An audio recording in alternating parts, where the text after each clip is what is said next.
زبور 68۔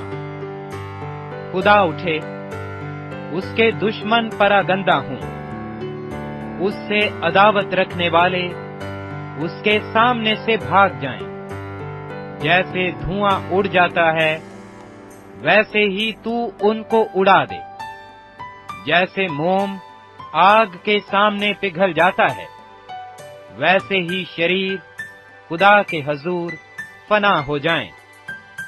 لیکن صادق خوشی منائیں، وہ خدا کے حضور شادمان ہوں، بلکہ وہ خوشی سے پھولے نہ سمائیں۔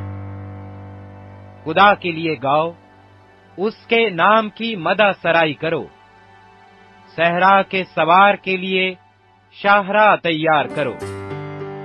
اس کا نام یاہا ہے، اور تم اس کے حضور شادمان ہو۔ خدا اپنے مقدس مکان میں یتیموں کا باپ اور بیواؤں کا دادرس ہے۔ خدا تنہا کو خاندان بخشتا ہے، وہ قیدیوں کو آزاد کر کے اقبال مند کرتا ہے۔ لیکن سرکش خشک زمین میں رہتے ہیں۔ اے خدا، جب تو اپنے لوگوں کے آگے آگے چلا، جب تو بیابان میں سے گزرا تو زمین کانپ اٹھی۔ خدا کے حضور آسمان گر پڑے، بلکہ کوہ سینا بھی خدا کے حضور، اسرائیل کے خدا کے حضور کانپ اٹھا۔ اے خدا، تو نے خوب می برسایا، تو نے اپنی خشک میراث کو تازگی بخشی، تیرے لوگ اس میں بسنے لگے۔ اے خدا، تو نے اپنے فیض سے غریبوں کے لیے اسے تیار کیا۔ خداوند حکم دیتا ہے، خوشخبری دینے والیاں فوج کی فوج ہیں۔ لشکروں کے بادشاہ بھاگتے ہیں، وہ بھاگ جاتے ہیں، اور عورت گھر میں بیٹھی بیٹھی لوٹ کا مال بانٹتی ہے۔ جب تم بھیڑ سالوں میں پڑے رہتے ہو تو اس کبوتر کی مانند ہوگے جس کے بازو گویا چاندی سے اور پر خالص سونے سے منڈے ہوئے ہوں۔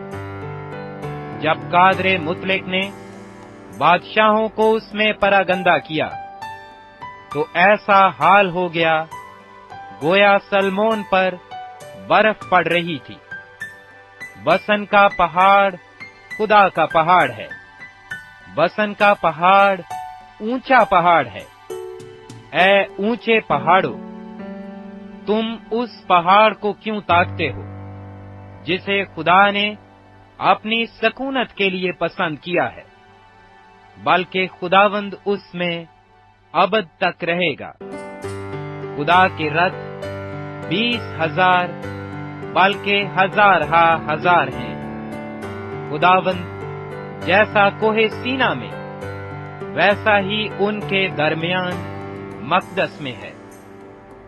تو نے عالم بالا کو صعود فرمایا، تو قیدیوں کو ساتھ لے گیا۔ تجھے لوگوں سے بلکہ سرکشوں سے بھی ہدیے ملے، تاکہ خداوند خدا ان کے ساتھ رہے۔ خداوند مبارک ہو جو ہر روز ہمارا بوجھ اٹھاتا ہے، وہی ہمارا نجات دینے والا خدا ہے۔ خدا ہمارے لیے چھڑانے والا خدا ہے، اور موت سے بچنے کی راہیں بھی خداوند خدا کی ہیں۔ لیکن خداوند اپنے دشمنوں کے سر کو اور متواتر گناہ کرنے والے کی بالدار کھوپڑی کو چیر ڈالے گا۔ خداوند نے فرمایا، میں ان کو بسن سے نکال لاؤں گا، میں ان کو سمندر کی تہہ سے نکال لاؤں گا، تاکہ تو اپنا پاؤں خون سے تر کرے، اور تیرے دشمن تیرے کتوں کے منہ کا نوالا بنے۔ اے خدا، لوگوں نے تیری آمد دیکھی، مقدس میں میرے خدا، میرے بادشاہ کی آمد۔